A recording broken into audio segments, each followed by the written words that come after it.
Welcome to the fastest daf in town. Today, Masechtas Bava Kama daf Mem Zayin. We're going to begin on Mem Vav Amud Beis, 5 lines from the bottom. Ika di Amri. So here too, we said the following: Alpha Gab de Kadim Tavi Labal Para Tchila. That even in the event that the Bal Para, that the person would claim to the Bal Para first, Motzi Madchile, he could still push him off. Diarmele Mediyadi to Shutfa Isli, because I would have known that I have Shutfas. So actually, probably that would have been a better place to have ended yesterday's daf. But let's just remind ourselves of the Shita of Abaye. Abaye said that based on our Gemara, he could claim that the Vlad was actually a partner in damaging. So therefore, it gets split in half. So he'll get 1/4 from the owner of the cow, because he's an owner, a partner, and 1/8 from the owner of the fetus, because if he's a partner there too, but because it's a suffix regarding the fetus, so therefore the din is that you get 1/8, which again, if we're dealing with Chatzi Nezek, you get half, but we're doing the partnership as a 1/4, and then because it's a suffix, so you split that again, it becomes an 1/8. So the question again is, how we understand our Mishnah. So Amar Rava, so that was the sheet of Abaye. Now Rava has a different opinion. He says, Atu what? Echad mi arba benezek, ve'echad mishmayda benezek. Katani. The Mishnah doesn't say that. Our Mishnah does not say that you get 1/2 or 1/4 and 1/8. It doesn't say that. Chatzi nezek, ravi nezek katani. It says 1/2 and 1/4. So it's a beautiful pshat, but it's not what the Mishnah says. El Omer Rava, that's why Rava says like this. So Oilam b'para uvlad dechad. We're talking about where the para and its vlad belongs to the same owner. So the problem with that is, we said if it's true that the par and the vlad belongs to the same person, so then what nafkamina does it make? Because after all, you're still going to be collecting chatzi nezek. So v'halchi karminan. Isa para mishtalim chatzi nezek mepara. If we know the cow is pregnant or is around now, so im isa para, then mishtalim chatzi nezek mepara. That's when we will collect half from the cows. We can do Mem Zayin Aleph. Leis lapara, but let's say the par is not here. Let's say it got lost. Mishtal Ravia Nezik Mevlad, and you collect 1/4 from the Vlad. So, therefore, and the Tom can only collect from the Guf, but the ox, if the ox isn't here, so then you can't collect from the Guf because the animal's not here. So therefore, you'll collect 1/4 damages from the fetus instead. That's the pshat. So therefore, again, it's because when it comes to a tam, you only collect megufai. So if the animal's not here, then taki have no other option. So again, in the event the isla para mishtam chatzinezik mepara, then you'll get half, because you get chatzinezik from the guf of the para. However, if the animal's not here, you can at least collect 1/4 from the vlad. So time idol yadina, I havi vlad bahada ki nagcha iloy havo.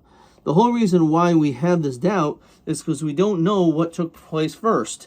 Did the animal damage first, before or after it gave birth? If it was obvious that the Vlad was together with the para at the time of the damage, so then Taki would collect chatzinezek from the Vlad. It's only because of a suffix that maybe the Vlad wasn't even inside the para at the time. Because of that, we say we have to split that half into 1/4. However, if we know for sure that the Vlad was there at the time of the damage, but now the mother is not around, the para is not around, so then you can collect the whole chatzinezik from the Vlad. Rava Taime, the Amarava Parsha Hezika, when you have a para that did damage, Goiva Mivlada, you could collect even from its young. So my taima gufahi, because the fetus is part of the animal. Tarnagoyel shezika. However, when it comes to a tarnagoyelus that does damage, enagava mi beit sasa. then you cannot collect from its egg, even though the egg was in the mother. Ma'itama pirshub almahu. It's considered to be separate. It's not considered, as Rashi says, davar hamafurish mimena. So it's not the same thing because it's like in an egg. So therefore, it's like in a shell. So it's not the same thing as the uber of a para. So that's considered like part of the animal itself. And therefore, that's the reason why, if we would know where this animal again was the para, so you collect chatinezim from the para. If you don't know, then you collect a quarter from the from the vlad. That's only in the event where we don't know whether the vlad was actually there at the time of the damages. So we split the half damages again into a half, making it a quarter. However, in a situation where it definitely was, so then you would be able to collect chatinezim from the vlad.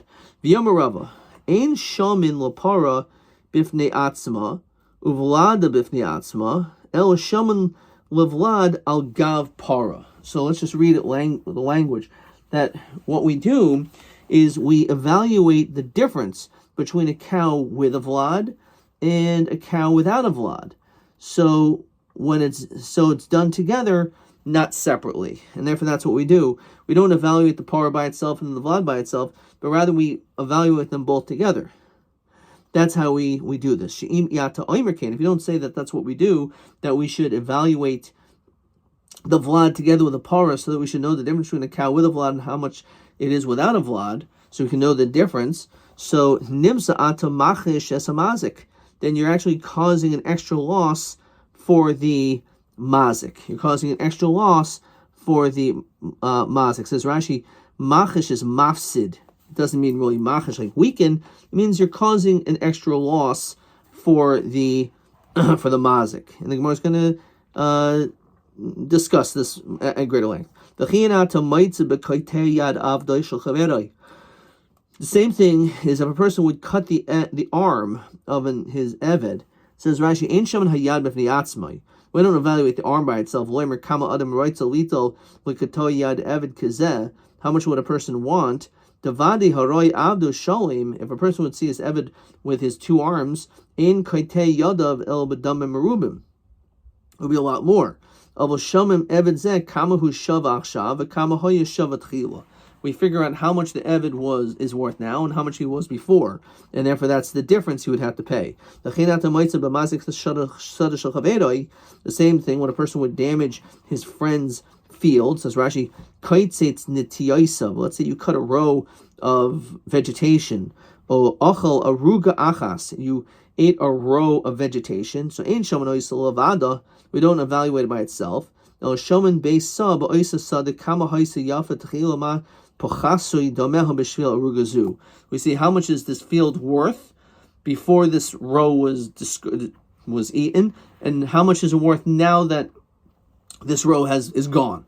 So therefore, that's how we make this evaluation, which ends up being of less than if we would look at it separately. So Rabashi the idinahu lichush mazik. What doesn't make any difference? Say, no, we better do it this way because otherwise we're going to cause a monetary loss for the mazik. But if that is the din, if the halacha, the proper way of doing it is to evaluate them separately, so what difference does it make if the mazik is going to lose out? If that's what the din is, that's what the din is.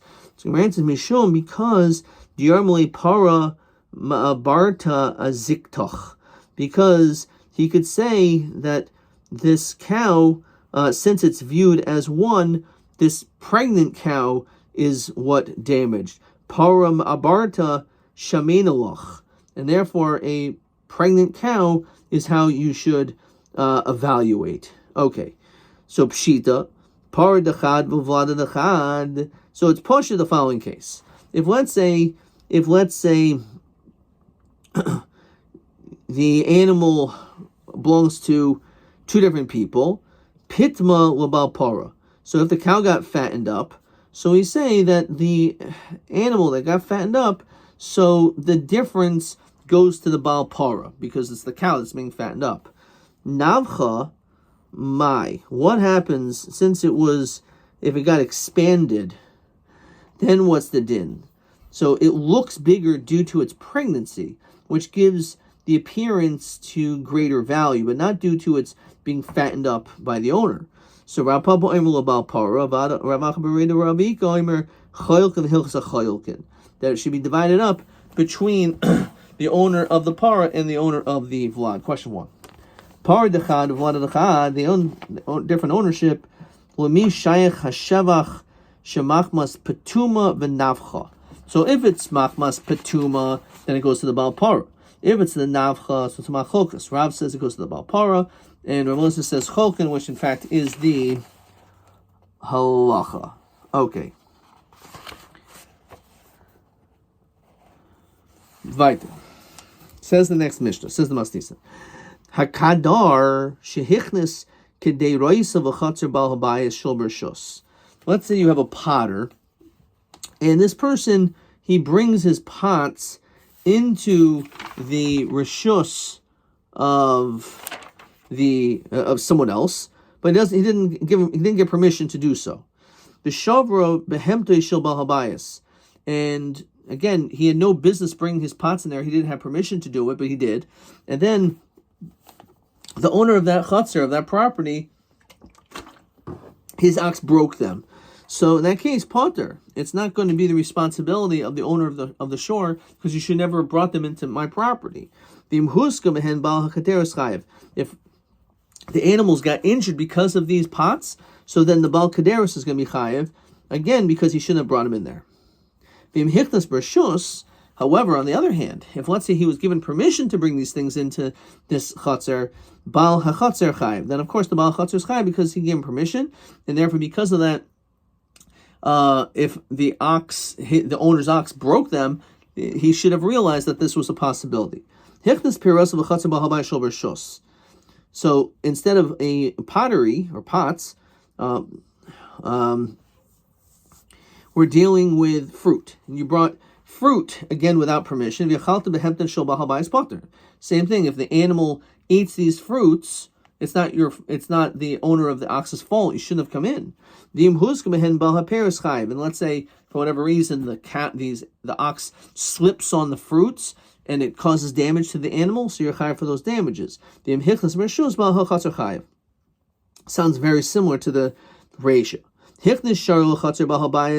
Let's say a person brings his ox into the chatzar bal habayis, the third case, again shlo b'rshus, as we continue to mem zayin and beis.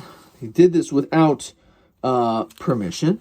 The nachli shayir shel bal habayis, and the ox of the bal habayis gores this trespassing ox. Oshin nashchai kalba shel bal habayis, or let's say the bal habayis' dog bites this animal, so potter. Again, nagachu shayir shel bal habayis chayiv. And if this animal that came in, shel mershus, did damage, so you're going to be chayiv. Nafla boidoi, let's say it falls into a pit. It falls into a pit. Vihivish meimav, and it spoils the liquid. Chayiv. Hayavivo b'nai l'taychai. Let's say a father or son are in the pit, and because it fell into the pit, they died. So Mishal was a kaifer, so they didn't pay kaifer in this situation. So that's because it was done without rishus. If let's say you were able to go in there, so Baal Chatzar chayiv. Rabbi Yomi chayiv actually kabul of lishmor. In all these situations, you're not going to be chayiv until you're makabel to watch it. It says Rashi Mishal was a kaifer b'gamar parach hatam hu v'yamay nakil hachi. If we're talking about a tam, there shouldn't be a din kaifer. Says the Gemara, Taimam, the whole reason why we said all these dinim is this shaloi b'rshus, because he came into the person's property without permission. B'rshus lo l'chai bal kaderos b'niski behemtoi. The Baal Chatzar, that in the event that he was given permission, so the Baal Kaderos, one who has the potter, is not going to be chayiv in the damages of his animal of the Baal Chatzar. V'loyam we don't say kabuli kabul Baal Kaderos netirusa de behemtoi the Baal Chatzar. We don't say that the Baal Kaderos should have accepted upon himself a certain element of watching his animal. So therefore, again, we're saying since he came in with rishus, we're not going. The Baal Kaderos is not going to be chayiv if his animal did damage, because you can say Again, that maybe he was supposed to watch his animal when he brought the animal in. So Mani Rabbi Hidi Kol B'Stama Netirusa. Anytime when just Stam person lets you in, so you're not accepting upon yourself to actually watch your animal. So if your animal did damage, you're not going to be chayiv. Says Rashi, the Salvadat Ramin Rabbanan Ki Hecha the Baal Chatzar Bereshus Mechayiv bin Niski Kederos the B'Stama Kabul Netirusa Hachinami Mechayiv Baal Kederos bin Niski Baal Habayis. The B'Stama Ki Yoyev Le Baal Habayis Reshus. So you give him permission to come in. Again, there's L'Meil Kabul Le Kader Netirusa the Lisku Kederos Baal Chatzar. I still wanted you to make sure that no one was going to get damaged. I gave you permission to come in, but not for your things to cause damage. So Ema Seifa, so it must be like, again, the Shita of Rabbi. Fine. So Ema Seifa, Im Hichnas Bershus, if you came in with permission, then Baal Chatzar Chayiv. So Atan Rabbanan, the army, B'Staminami Kabuli Kabul Netirusa, that there is an acceptance of watching the animal. You have to actually watch it, to accept to watch it. So Reisa was saved for Rem Masyasa Rabbanan, some Rem Zera Tavra. This whole thing is broken. Mishanazu Shanazu. Rabba Arm Nakul Rabbanan he. Rishus Shmiras Kederois Kibula Bal Chatzer. Yafil Nishbaru Baruach. So when you let someone come in to put your things in a chatzer, it doesn't mean you are now responsible for their animals that did damage. Hichnis perois l'chatzer bal habayis. Hichnis perois l'chatzer bal habayis v'chulu. So Amar Rabbi lo yishanu ela shehuchu kabahen. The only time we say this din is if it slips of l'achla potter. But if it would have eaten them, then you're potter. So my time ahavi lei shloi toichal, because the shore basically brought it upon himself. So if the animal slipped on these things, so then that's when we say that you're going to be chayiv. But if he ate these things and it caused damage to the ox because he ate these things, which it shouldn't have eaten, so the animal brought this pain upon itself. So Rav Sheish Amina ki noim b'shachav Rabbi Hashemaisa. He must have been sleeping when he said that. The sign Hanaisin sama mamas lefnei behemas chaveroi. If a person puts poison in front of an animal of your friend, patim medini adam b'chay b'di shemayim. Sama mamas huduloi vida de achla. That's because it's something which is literally unedible. It's something you can't eat. Of a paris the avida de achla b'di adam nami mechayev. However, when it comes to fruits, which is something you can eat, you would be chayev. So even though it's true, maybe this animal would somehow eat it, and Rashi says, because it just continued, it ate more than it should have, and it died. So in that situation, you're saying why you're potter because it brought upon itself this sickness. But the truth is, we only say that when it comes to something which is like poison, but not something which is edible. Again, you should say the same thing. You shouldn't have eaten it. So Amri, who didn't feel Paris Nami Potter? The truth is, Midini Adam, you're going to be Potter. You're not going to be punished from the courts in the event, not just by poison, but also by having these animals eat more fruit than it should have and it died. So it's the other way around. When it comes to something which is like poisonous, you would think that you wouldn't even be chayiv bidi shemayim, because it's something which is so repulsive, it should have been definitely separated from these things. We're talking about something which is comparable to fruit, which is afrasta. Says Rashi, asev. It's some type of vegetation or grass. This is like poison to an animal. Peros, this type of fruit is some type of vegetation, or it doesn't mean fruits necessarily. Some produce that grows, which in itself is poisonous. Okay, and therefore it's not like you can't make a diak. Oh, by peros, that's when you're potter. However, when it comes to poison, you're potter, but maybe you should be chayim when it comes to peros. No, it doesn't make any difference, because we actually are talking about something which is poisonous to animals. Okay, TA5. TA5. Hichnes peiroisa v'chatzer b'habayis. Shol b'rshus. So you put a bunch of fruit in there without permission. V'huska behen behemta shol b'habayis. And it caused damage for the animal. So what's the din? So huchaka chayiv. If it slipped on the fruit, then you're chayiv. Achla potter. But if it ate it, then you're potter. And he says over here, medini adam. The habalu shlo teichel v'rav sheshes machayiv. Okay. So that is... that's why Rav Sheshes says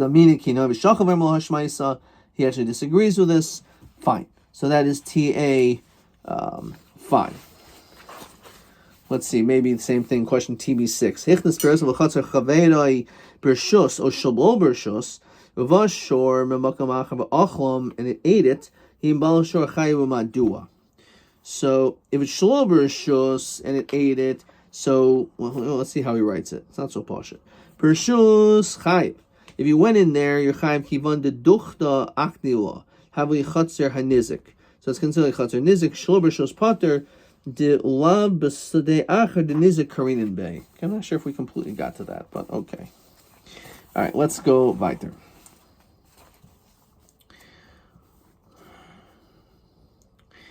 Meisvei, for the Gemara asks a question. Isha shenichnasa with chayin chitim eitzel bal bay shobersho. So a woman goes to take grains and wheat and to grind them in a bal bayis's domain, but without his permission. And the Balabayas ends up eating these things. So the din is that potter. So the owner of the behemoth is potter, because this person should not have brought her wheat into his domain without rishos. If the animal gets sick, then she is going to be chayav for having this food there. Maybe we should say the animal shouldn't have eaten it. So Amri Umia Diva Masnisen Dokmina Shehuchaka Bahen. Our Mishnah was only talking about a case where it slipped on the wheat. That's when you're chayiv. But if it ate it, you would be potter. All right, that's what we said. So that's how we established over there. So 1 second. So it says, therefore, if Yachat Behem Teshom Bayis, potter. So that's what it says. If it eats it, you're potter, and it causes damage. Chayeves. Then the animal gets sick, you're chayev. And when it says you're chayev, it says imhuska chayeves. It doesn't mean necessarily it got sick from eating it, but it just means from slipping on it. So what was the havamina? When it says that the animal got damaged, which means shehuchaka behen, it meant it slipped on it. Imhuska bahen. Doesn't say bahen. When it doesn't say bahen, it sounds more like achilahu, that it ate it. Digatani. No, there's no difference in that language. Tashma. Your ox went into someone else's domain without permission. It ate wheat. The hit rees, and it got sick. Umeis, and then the animal died. Potter. So the Baal Chatzar is potter. But if you were allowed to bring your animal in there and it ate, then the Baal HaChatzar is chayiv.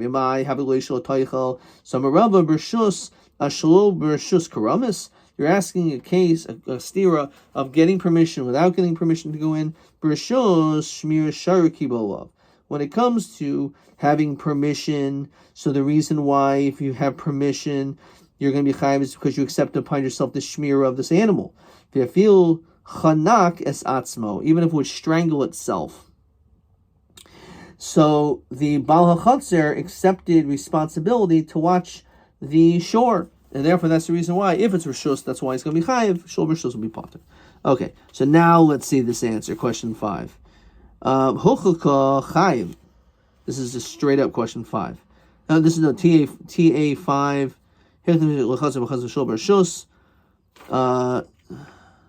Okay, we did that one. No, I meant TB6.